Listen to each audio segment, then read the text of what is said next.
Good day, students, and now we're down to another topic for our subject, the contemporary world. So this time we are going to talk about the global economy. The global economy is also known as the world economy, and this one is the economy that exists all over the world. We regard all of the world's economies to be part of one single economic system. To put in another way, the global economy is a single massive entity.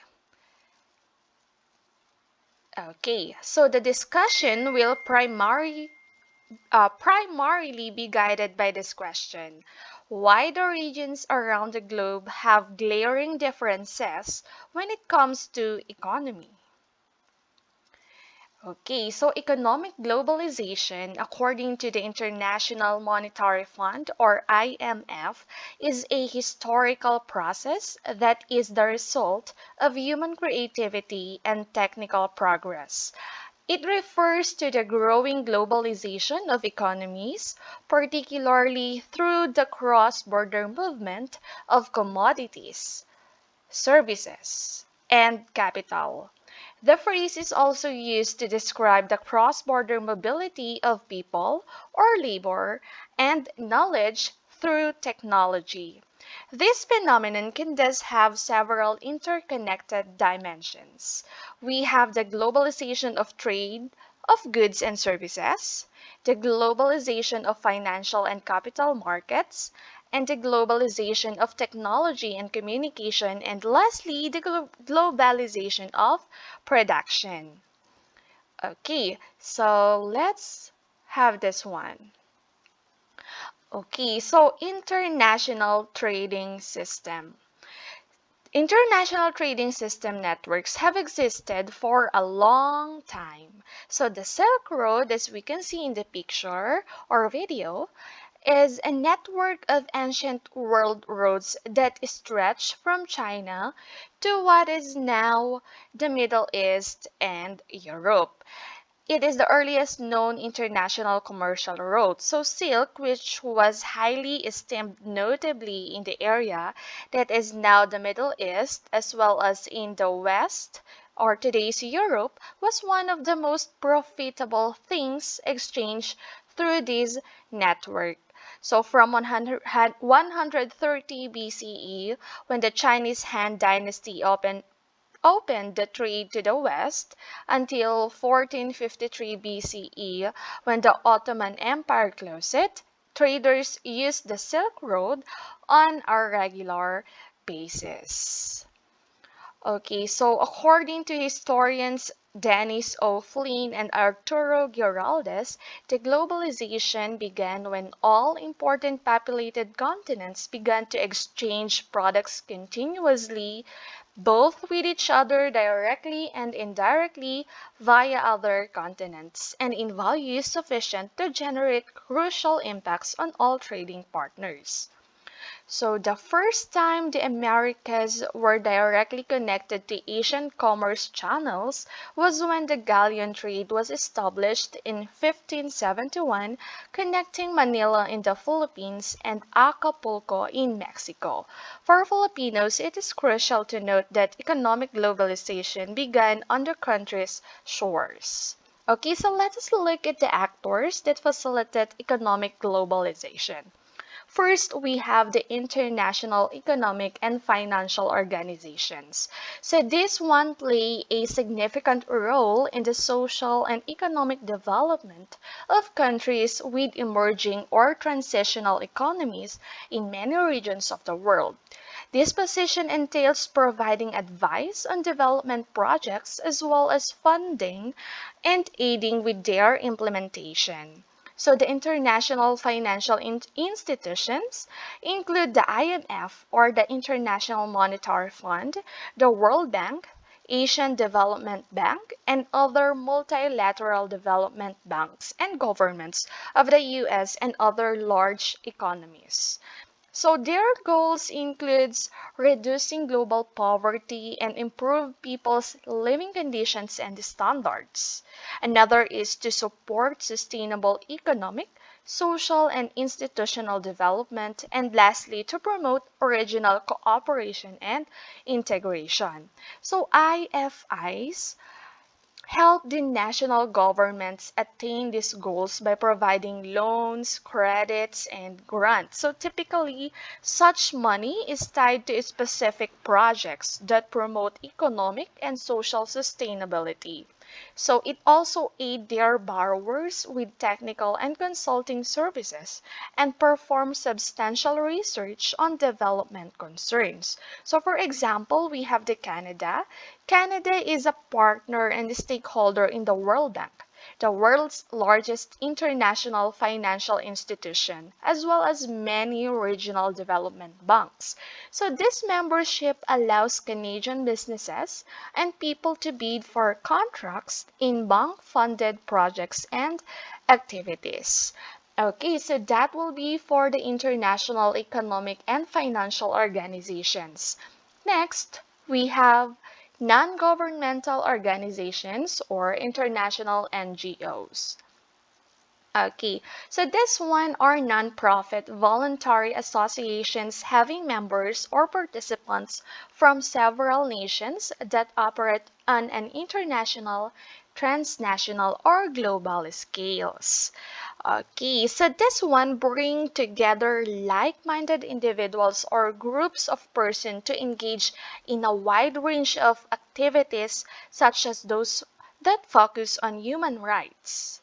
For example, we have the Amnesty International, or for the environment, we have the Friends of the Earth, disaster relief, the Red Cross, and the like. So most INGOs are found in scientific, technical, business and industry, medical, and professional and social domains.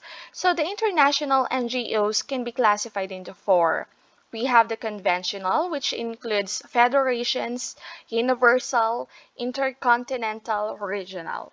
Okay, so organizations of various types, foundations, research institutes, aid and relief organizations, advocacy groups, and so on, that are internationally oriented yet are based in or operate from only one or a few countries are included in a more inclusive collection of INGOs. Okay, so of course, international governmental organizations is next. This one involves the United Nations, the North Atlantic Treaty Organizations or NATO, the European Union or the EU, World Trade Organization, WTO, Group of 20, G20, and International Criminal Court or ICC. So, an intergovernmental organization is a legal entity formed by a treaty that brings together two or more governments to collaborate in good faith on problems of mutual interest. IGOs were created primarily to provide a vehicle for the world's people to collaborate more effectively in the areas of peace and security, as well as to address economic and social issues. Okay, so IGOs have grown in importance in the international society since the UN and NATO were founded. Furthermore, because many IGOs, such as the United Nations and the European Union, have the power to make regulations and exercise power within their member countries, their worldwide influence continues to grow. Okay, so any firm that undertakes foreign direct investment, own or manages income generating assets in more than one country, produces goods or services beyond its country of origin, or engages in international production is what we call as the transnational corporation or the TNC.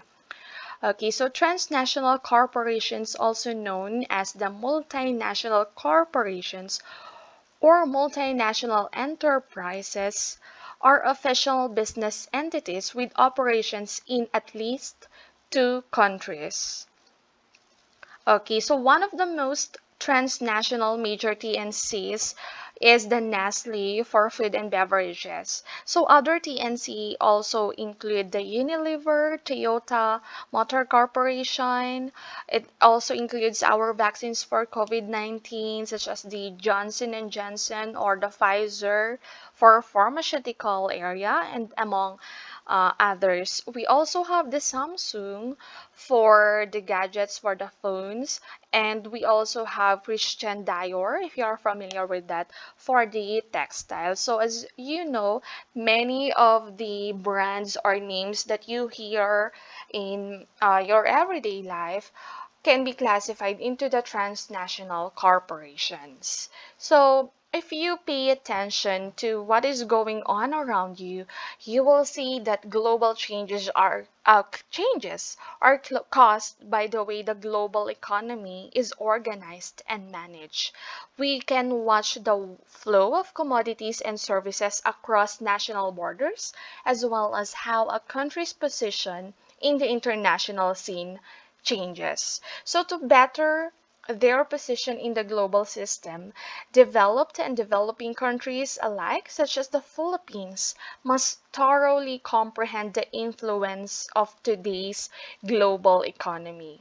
Because the topic of global economy is fundamentally interdisciplinary, there is no single academic field that can fully describe it. So the global economy, according to Gary Fee, an author of the article The Global Economy, can be analyzed at several levels of analysis. We have the macro, meso, and micro level analysis. So first, let us talk about the macro level analysis. So macro refer to the total or larger components. Hence, macro level analysis in the global economy includes multinational organizations or institutions. For the global community, these international institutions establish laws and standards. So the international economic and financial institutions whose operations encourage sustainable private and public sector development were highlighted before. So for example, the IMF works to promote global economic growth and financial stability as well as international trade and poverty reduction. So another one is the World Trade Organization, which assists manufacturers, exporters, and importers in protecting and managing their enterprises, or the World Bank, which assists poor countries in their economic development by providing finance, expertise, and research. Okay, so another one we have, of course, the meso level analysis.